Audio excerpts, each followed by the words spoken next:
now we've introduced ourselves. Hey, this is David Duford calling you back about some information on Facebook you requested about our new state-regulated final expense program. You said that your favorite hobby was playing games on your phone, and the reason I'm calling, so stopping there, a couple of things here.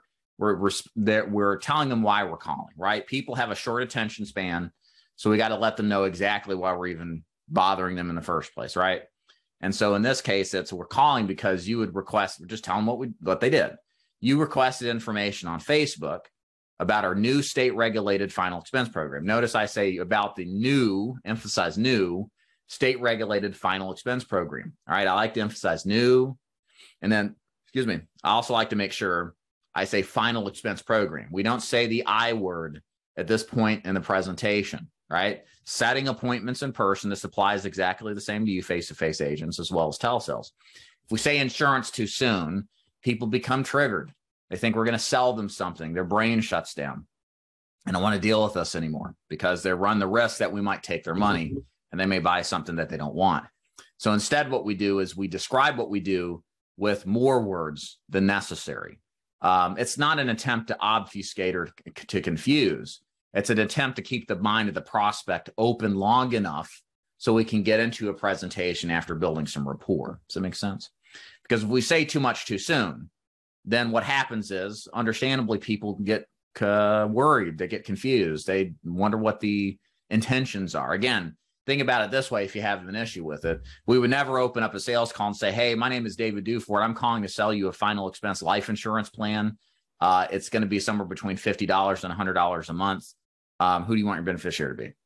Like, maybe that would work. I don't think so. That would put off a lot of people, not because they wouldn't buy it, because we're so forward with it. We sound like a salesperson trying to pitch them before we lay the groundwork to make a relation and connection with them, right? So that's an extreme example, but it highlights the problems with saying too much too soon.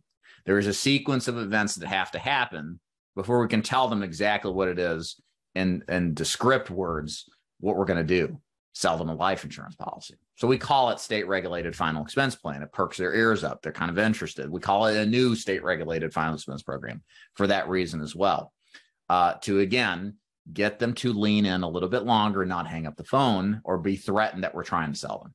If you listen to my old sales calls, especially on door knocks, I never did this. I always said, hey, I'm here about the life insurance information you requested, and let's talk about it, right?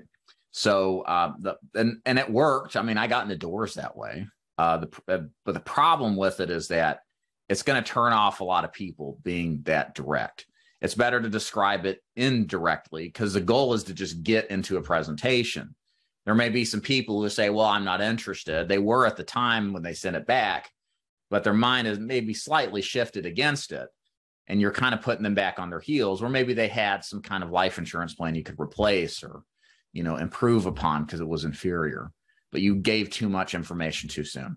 So that's why we wait to say exactly what it is till later after we've established some trust and rapport.